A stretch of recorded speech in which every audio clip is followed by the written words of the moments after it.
Divers come along to a place they regard as paradise. The setting has tempted greater writers than us. The Great Barrier Reef off the Pacific coast of Queensland, Australia. A brilliant and unique phenomenon. A Garden of Eden lying silently beneath clear, warm waters. Silent and yet teeming with life and excitement.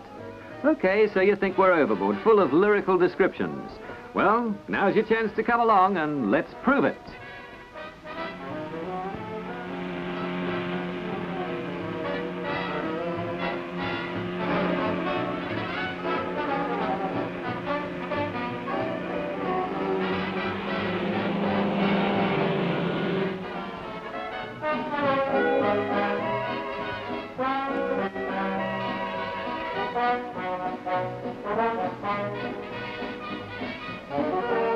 To faintly destroy an illusion, even mermaids have to breathe.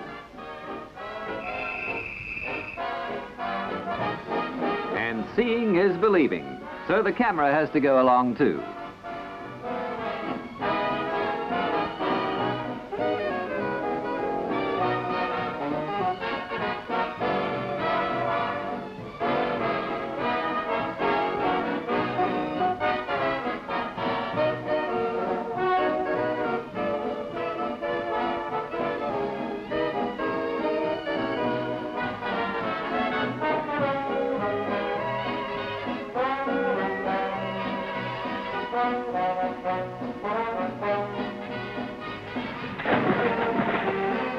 Overboard, and this time we mean it. Two of us always go together because after all we are strangers in paradise. A chance acquaintance with one of the most common inhabitants on Main Street, Great Barrier Reef, Mrs. Painted Crayfish. But be sure to wear gloves. Incidentally, tucked under her tail are thousands of tiny red eggs.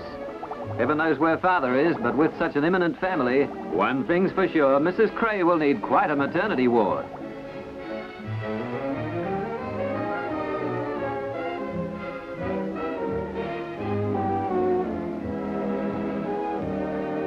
So much for family affairs. The simple truth is there's more than one breakfast available, and a spear gun makes the choice that much simpler.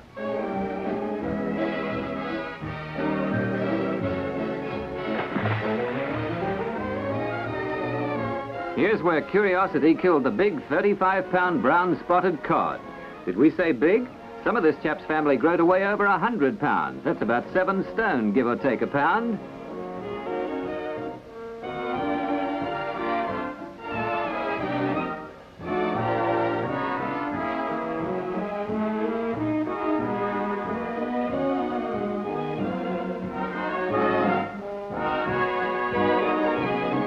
The obvious result of tangling with a reluctant breakfast.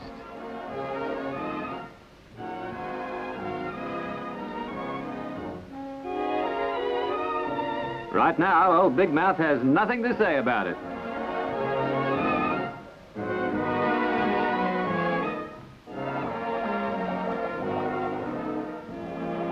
A favorite game down here is hide and seek. For a fat barramundi cod, our mermaid is coming, ready or not. One of the greatest miracles hereabouts is the reef itself. Coral in kaleidoscopic colors, created by some of the tiniest and certainly the busiest creatures on Earth. Maybe because he knows he's not good eating, a sweet lip can afford to be a sticky beak.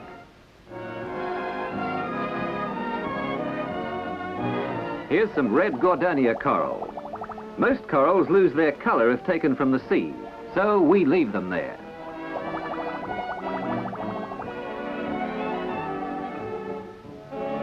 Coral that looks like a cauliflower and feels a bit like it.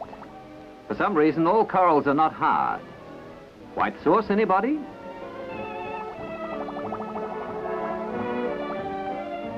School's in for butterfly fish.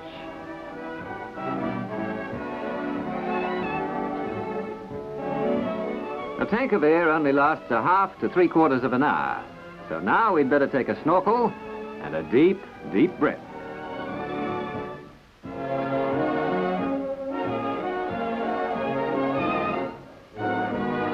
Young, fit and healthy? Well, don't try holding your breath during this shell hunt. You could burst a bivalve or something.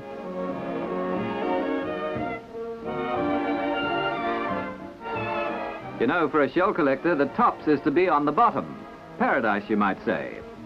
A critter similar to a snail who shuns publicity by burrowing into the sand is a partridge ton shell.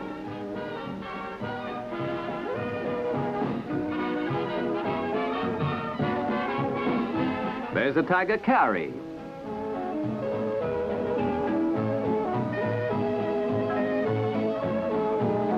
Ever tried to track a Terebus maculatus? Well, it's simple. Just look for the tracks in the sand these pencil shells leave as they burrow underneath.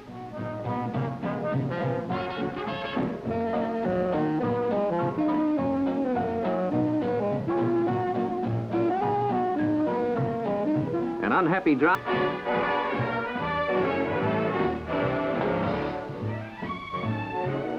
And now a shot for the front page. A giant Queensland groper, considered by some to be more dangerous than a shark. He's been speared in the spine and feels a bit woozy, but there's plenty of life in him yet. His species grow to about 1,000 pounds. This one's about half that size, but still plenty of big fish. Guess you could call him a marine cousin to a bulldog. A really tough customer.